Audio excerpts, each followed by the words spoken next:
Professeur Nordin Yessa, bonjour. Bonjour. Alors, le câble sous-marin qui va relier l'Algérie à l'Italie pour l'export de l'électricité, de l'hydrogène également, va-t-il donner un coup de start-up pour accélérer la politique de transition énergétique, essentiellement le solaire et l'hydrogène? Tout à Professeur fait. Yassa. Merci. Tout à fait. Donc les nouveaux gazoducs ou même le câble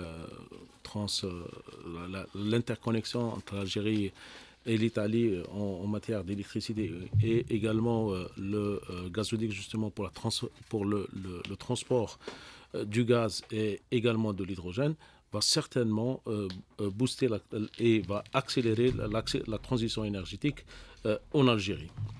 D'autant plus que l'Algérie recèle tous les atouts, le potentiel pour être une plaque tournante justement en matière donc de production et d'exportation de l'énergie verte. Alors, nous avons un excédent en électricité. La volonté, c'est de l'exporter aujourd'hui, mais parallèlement économiser le gaz en développant bien sûr d'autres alternatives, comme par exemple le solaire ou l'hydrogène. Cette politique doit être aujourd'hui, c'est-à-dire une politique intégrée de telle sorte à mieux se placer aussi bien sur le continent européen et à la fois assurer la production au niveau du marché national. C'est important. Tout à fait. La politique énergétique actuelle de l'Algérie s'appuie sur deux aspects importants. Diversifier l'offre, de quoi aller vers un mix énergétique diversifié avec une part importante des énergies renouvelables. Il faut savoir que le système énergétique, le mix énergétique actuel est dominé par l'énergie fossile à hauteur de 70% de gaz naturel et à 30% de pétrole. On veut aller vers des parts importantes donc de renouvelables. On veut avoir un mix énergétique équilibré entre bien sûr le gaz naturel, le pétrole et les énergies renouvelables. De l'autre côté, donc on va agir sur la demande. C'est pour maîtriser la demande. Et là, donc il y a le programme d'efficacité énergétique et de sobriété énergétique pour réduire donc la consommation de l'énergie. Il faut savoir que la consommation interne en Algérie représente 42%. Donc on consomme pratiquement 42% et 58% est exporté à l'étranger. Donc, comment maîtriser cette consommation? D'autant plus que cette consommation, la structure de cette consommation, elle est dominée par les ménages et les services et les secteurs tertiaires. C'est-à-dire 45%, c'est les ménages et les secteurs tertiaires, 29% c'est le secteur de transport et 24% le secteur de l'industrie. Donc il y a bien sûr, il y a des actions à faire justement pour maîtriser la consommation, notamment dans le secteur de bâtiment, le secteur de transport et le secteur industriel. Il y a tout un programme d'efficacité énergétique qui permettra justement donc de maîtriser notre consommation et dégager des volumes du gaz naturel qui va s'ajouter un peu à notre volume de quotas d'exportation, notamment du gaz. Et Alors, donc, Monsieur le Président de la République a fixé l'objectif de doubler les volumes d'exportation pour atteindre les 100 milliards de mètres cubes par an. Alors, justement, par rapport à ce que vous déclarez à l'instant, professeur Nordin Yessa, l'Algérie dispose d'une capacité de production de plus de 24 000 mégawatts pour un besoin moyen de 14 000 mégawatts, ce qui lui permet de mettre quotidiennement sur le marché régional et aussi continental une capacité excédentaire de 10 000 mégawatts. Ça, c'est pour ce qui concerne de l'électricité conventionnelle produite à partir du gaz. Notre avantage comparatif aujourd'hui par rapport au volume supplémentaire qu'on pourrait mettre sur le continent européen, qui sont demandeurs et qui sont en crise énergétique actuellement, c'est le solaire et l'hydrogène. Absolument. D'autant plus que disons la structure de consommation de l'électricité en Algérie elle est différente de celle de l'Europe. Les pics de consommation en Algérie, c'est principalement en été. On atteint les 17 000 mégawatts en termes de pic de consommation. En Europe, c'est le pic de consommation, c'est le plus observé en hiver. Donc, en été, donc, nous avons le pic de consommation. Donc, en hiver, on dégage davantage d'électricité. Donc, nous avons pratiquement un parc de 25 000 mégawatts. On consomme pratiquement, on atteint jusqu'à 17 000 mégawatts, mais le reste de l'année, on est autour de 9, 10 000 mégawatts. Donc nous avons quand même un excédent important, notamment en hiver, de l'ordre de 15 000 mégawatts, qu'on peut exporter en Europe sous forme d'électricité ou le transformer sous forme d'hydrogène. D'autant plus si le mix énergétique, donc si on aura une part importante de renouvelables, nous allons pouvoir également donc transporter de l'hydrogène renouvelable, de l'hydrogène propre, l'hydrogène vert. Alors, vous êtes bien sûr à la tête du Commissariat national aux énergies renouvelables. Est-ce qu'on a des estimations par rapport aux quantités dont nous disposons et qui font aujourd'hui notre force en ce qui concerne bien sûr l'énergie, en termes bien sûr d'hydrogène et de solaire, puisque vous avez périodiquement établi des rapports. Nous avons établi des rapports périodiques. Nous avons même évalué dernièrement un bilan par rapport un peu l'état d'avancement des différents programmes de renouvelables, que ce soit les gros les programmes de méga programmes ou des programmes qui ont été lancés par les différents secteurs. Nous sommes autour de 40 mégawatts en termes de l'énergie renouvelable, principalement de l'énergie solaire. Les collectivités locales, quand même, ils ont installé autour de 40 mégawatts. Donc, ça représente quand même une part qui n'est pas importante par rapport un peu au mix énergétique. On est à 2% de renouvelables. Donc notre mix il est dominé par le gaz et le pétrole. Maintenant, par rapport à l'hydrogène, donc il y a une feuille de route une stratégie qui a été adoptée par les hautes autorités du pays. Lors du dernier conseil des ministres, nous avons une feuille de route. Et cette feuille de route, elle va être déclinée dans plusieurs phases. Et donc la première phase consiste à mettre en place le cadre réglementaire, cadre normatif, et également lancer des projets pilotes. Donc vous avez des signatures de conventions entre le groupe Sonatrach avec des partenaires italiens et avec d'autres partenaires, justement pour lancer les projets, le premier projet de pilote et de démonstration, dont la capacité, donc elle est autour de 2 jusqu'à 50 mégawatts. Donc l'Algérie, elle a des capacités justement pour un peu continuer à approvisionner l'Europe en gaz naturel, mais également en l'hydrogène, notamment de l'hydrogène vert et renouvelable. Mais justement, par rapport à la question de l'hydrogène, l'Algérie est bien placée pour produire de l'hydrogène vert à des coûts très compétitifs, ce qui lui permet d'avoir des parts de marché beaucoup plus importantes. La feuille de route qui concerne justement l'hydrogène vert, aujourd'hui, elle a été ficelée, elle a été étudiée, elle a été approuvée par le gouvernement. Elle nous permet aujourd'hui d'aller, c'est-à-dire assurer notre sécurité énergétique sur le long terme également, puisqu'il s'agit de sécurité énergétique dans le contexte dans lequel nous sommes actuellement, professeur Yassa. Elle permet bien sûr d'assurer notre sécurité énergétique à long terme. Elle permet aussi d'accélérer la transition énergétique, puisqu'on peut transformer et l'accélérer.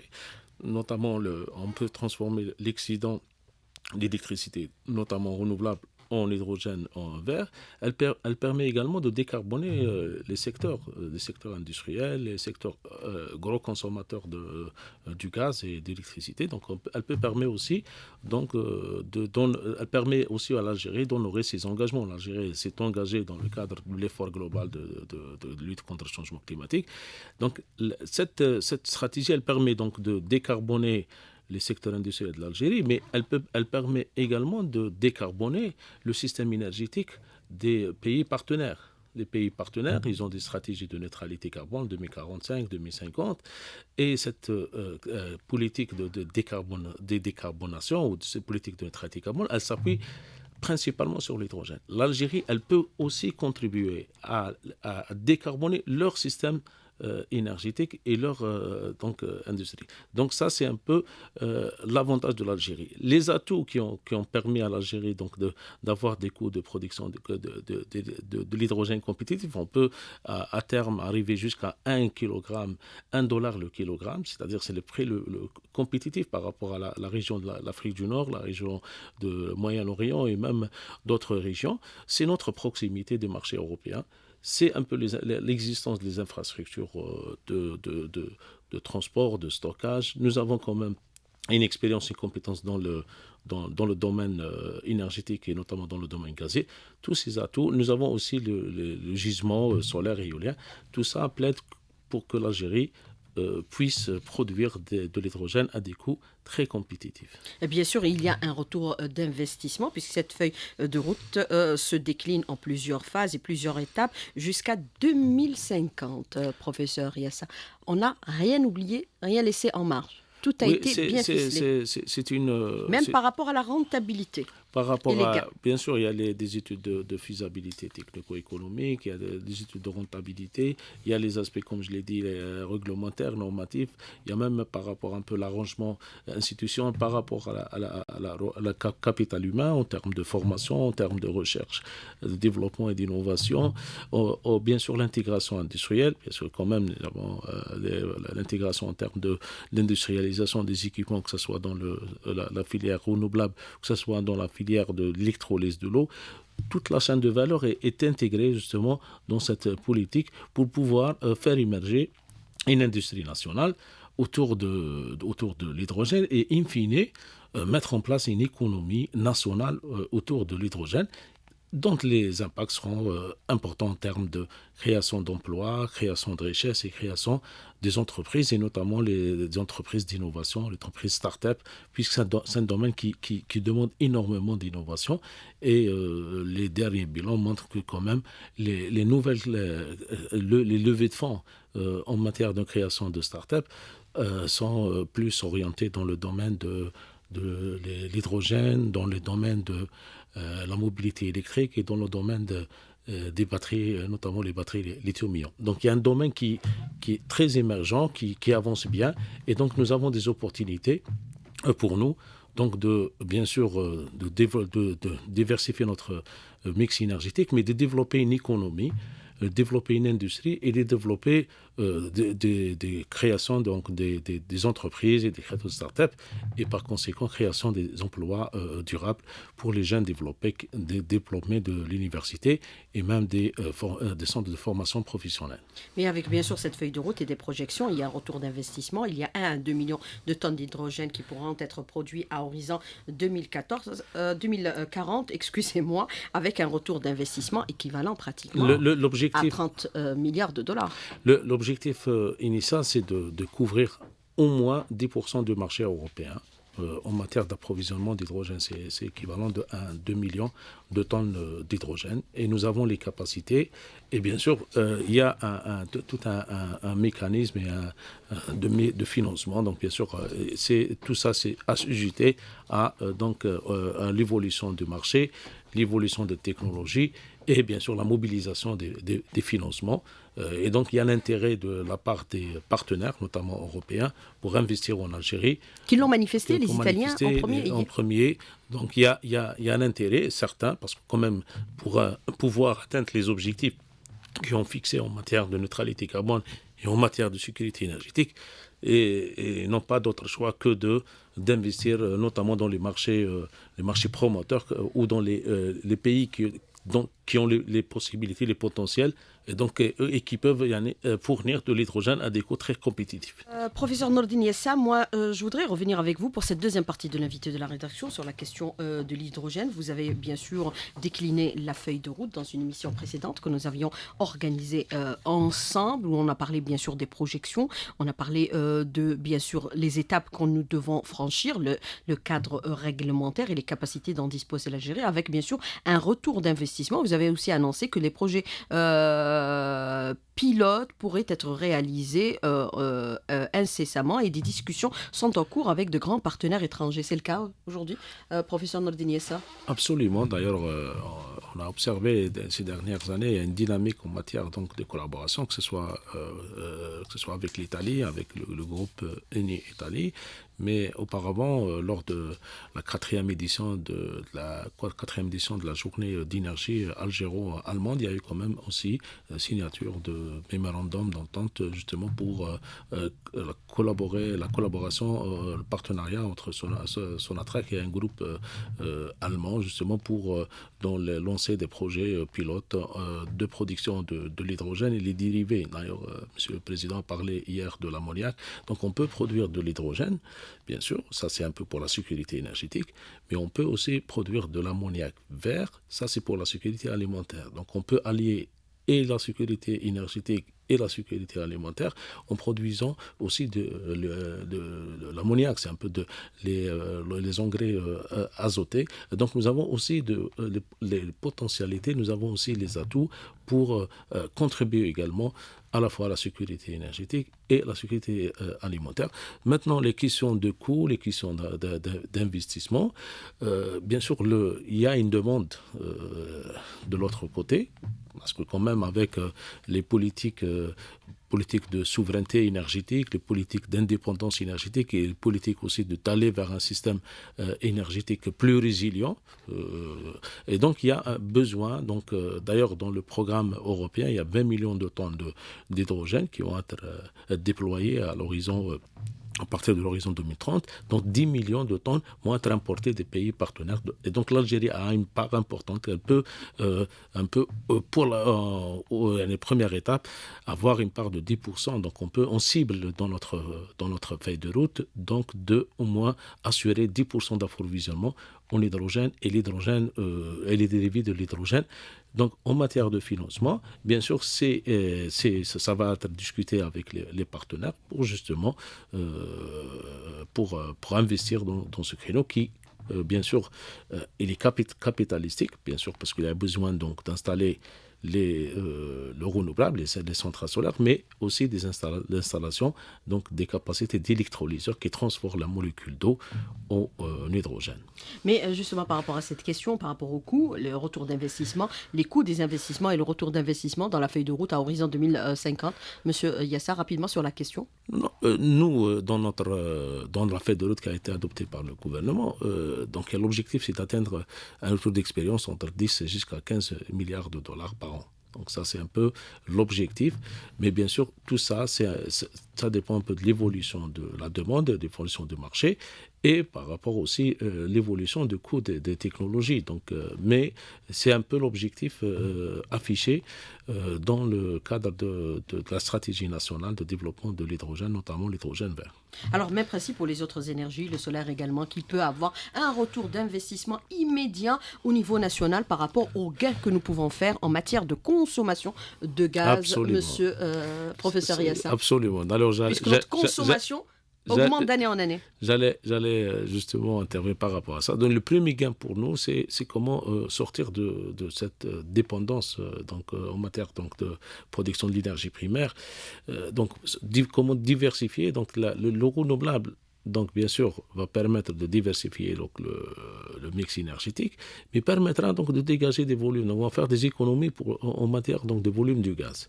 Et donc, va être placé sur les marchés mondiaux. Le commissariat, dans son rapport, bien sûr, nous avons établi une feuille de route. Certains secteurs l'ont suivi et on avance, justement, avec les collectivités, qu'on avance très bien en matière d'installation des systèmes solaires dans les sites isolés. Notre feuille de route, elle est basée sur le décentralisé. Donc l'éclairage public, on a atteint dans l'espace de 2 ans, quand même, 10 mégawatts, juste en éclairage solaire photovoltaïque. Il y a aussi de l'éclairage, la transformation de l'éclairage classique conventionnel, consommateur énergivore à base de mercure et de sodium en LED. Il y a aussi des projets pilotes, on est maintenant à 1200 écoles solarisées. Il y a les administrations qui sont en train d'installer des systèmes solaires. Et nous avons identifié les espaces qui peuvent être exploités pour la production d'électricité à base de solaire. Je peux vous donner des exemples puisqu'on est en plein Chan, qui est organisé en Algérie. Nous avons des infrastructures sportives extraordinaires, notamment qui ont été réalisées. Nelson Mandela est au centre de la capitale. Et j'ai pu constater comment nous avons des espaces énormes. Donc, dans le parking de Nelson Mandela, si on transforme ce parking en une centrale solaire, avec des parkings solaires, avec des ombrières solaires, nous allons pouvoir couvrir non seulement les besoins énergétiques de stade, mais c'est un peu temporaire. Des fois, quand il y a le match, bien sûr, on consomme de l'énergie, mais le reste de l'année, on peut l'exploiter, on peut injecter les surplus sur le réseau. Ça, c'est plusieurs stades et plusieurs infrastructures. C'est dans les aéroports, dans les espaces publics. Je donne l'exemple le sablette.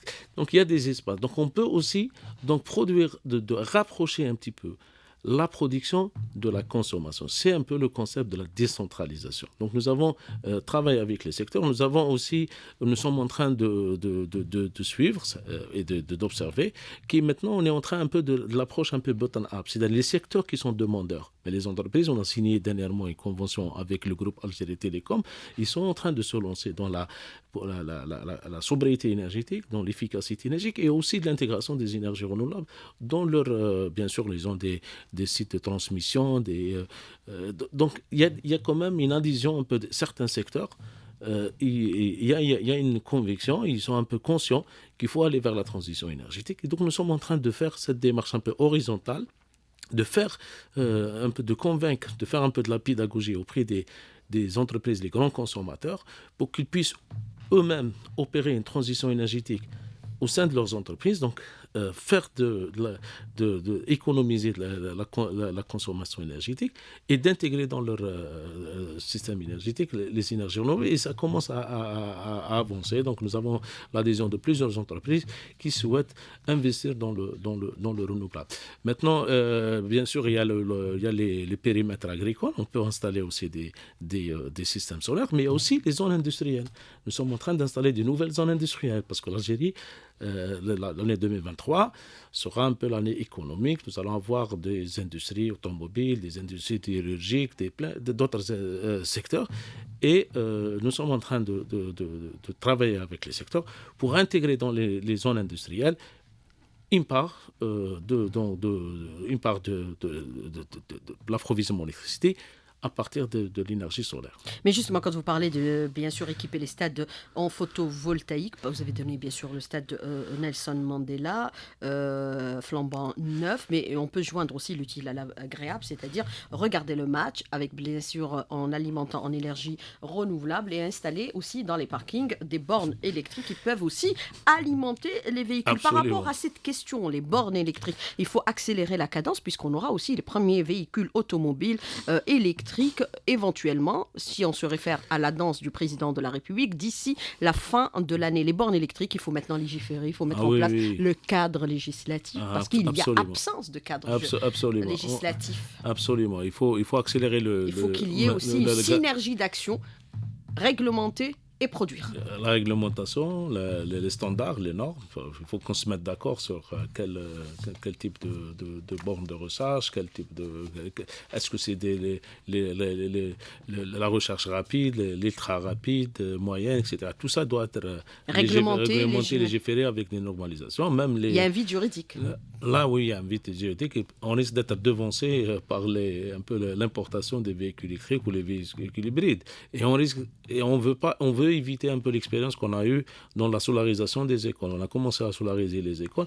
Après, on est tombé dans un vide juridique puisque le surplus de production d'électricité ne peut pas être versé vers le réseau. Donc là, à un autre niveau, nous sommes en train de mener une étude complète par rapport un peu pour la promotion de la mobilité électrique en Algérie. Bon, bien sûr, quand on parle de la mobilité électrique, il faut à côté aussi, dans le cadre de lancement, l'émergence de l'industrie, donc d'intégrer un peu la batterie, donc l'industrie des batteries, qui représente quand même 50% du coût de véhicules électriques. Et donc, dans la batterie, bien sûr, notamment les batteries lithium-ion, il faut aller peut-être descendre un peu dans la chaîne de valeur et aller voir les gisements un peu de l'Algérie en matière de lithium. Tout ça, c'est des sujets qui sont en train d'être pris en charge par les secteurs. Donc il y a la partie, bien sûr, réglementation pour les infrastructures de recharge. Ça, c'est important, l'impact sur le réseau, etc. Mais aussi dans le cadre de lancement d'une industrie nationale, donc de production de véhicules électriques. À côté, il faut aussi lancer une industrie de production de fabrication de batteries lithium-ion et d'aller un peu dans l'intégration verticale, c'est-à-dire aller jusqu'à la source, c'est-à-dire les mines de lithium.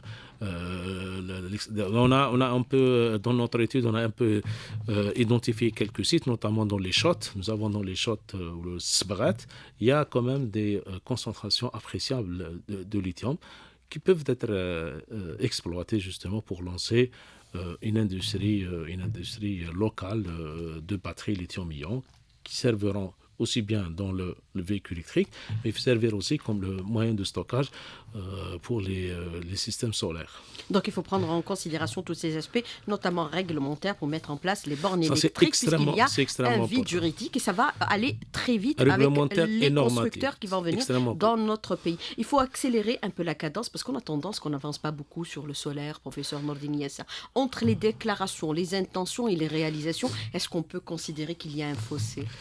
Dans certains secteurs, ça avance.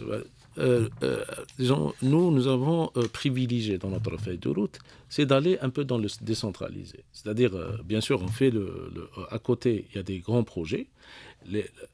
L'avantage de décentraliser sont des projets qui ne sont pas capitalistiques, c'est des projets maîtrisables en termes de coûts, en termes de maîtrise technique, technologique. Nous avons des jeunes qui les maîtrisent, les jeunes formés des centres de formation professionnelle ou des universités, ils maîtrisent des quelques kilowatts, des installations de 10 kilowatts. Ça, c'est un peu la piste qu'on avait au niveau du commissariat de privilégier. Ça a donné des résultats dans les collectivités locales et dans certains secteurs. Les grands projets, ils sont un peu complexes en termes de montage financier, un peu les aspects un peu contractuels. Et c'est ce qui a un peu retardé un peu la mise en œuvre de ces projets. Donc nous, au lieu de se focaliser uniquement dans des gros projets, à côté, il faut lancer aussi des projets. On a cité un peu les espaces qui peuvent être exploités en ombrière solaire, les toits solaires.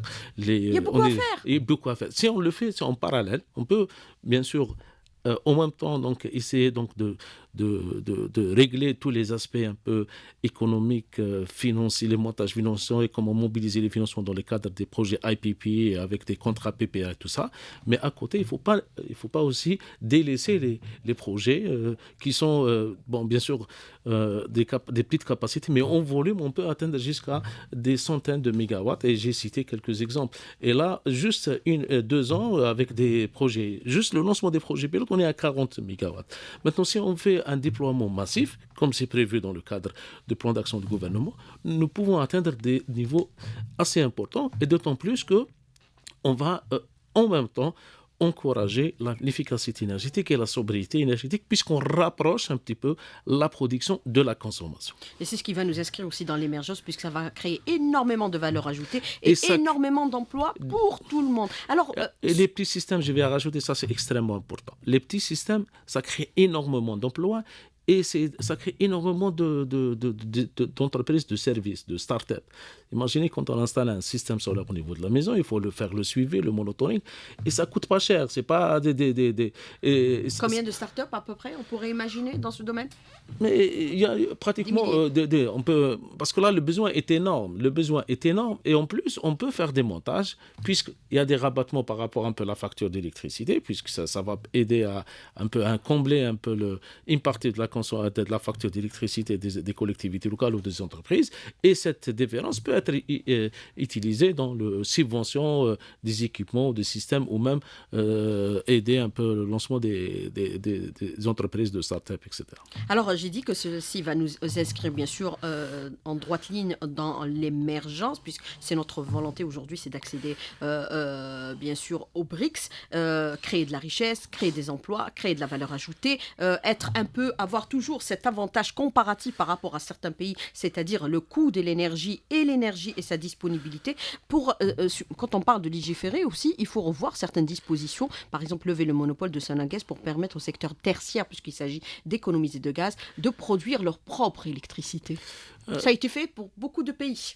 Je pense par rapport un peu... Ils réinjectent en plus le surplus dans le réseau. Je pense que... Ça nous évitera de traîner le câble sur toutes les infrastructures, les zones industrielles et tout le reste. Nous avons une très bonne expérience. On a une très bonne expérience avec la loi d'investissement. Dans une année, on a fait la loi d'investissement et des textes d'application, les décrets exécutifs ont été sortis en même temps.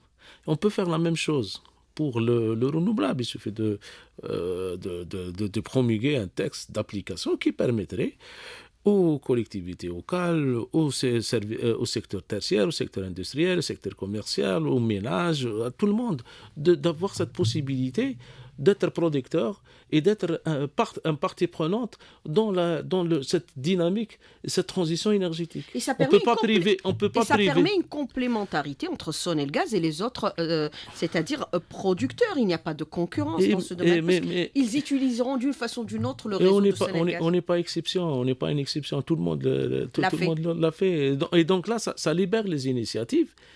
Et ça libère l'initiative et ça nous évite de faire des grands investissements en matière d'installation, de production, puisque nous allons avoir une multitude de producteurs, que ce soit les industriels, ils peuvent installer aussi des toits solaires au niveau des usines, l'agriculture. Des écoles aussi qui peuvent rentabiliser en période de vacances, avoir de l'argent. Les centres commerciaux, on a parlé des stades, on a parlé des aéroports, il y a plein d'opportunités et ça crée une dynamique sociétale. Tout le monde va être impliqué, tout le monde va embarquer dans cette transition énergétique. Et donc, ils vont en même temps, bien sûr, faire des économies, parce que là, ils deviennent producteurs, ils deviennent pratiquement nous allons avoir des Sonelgaz.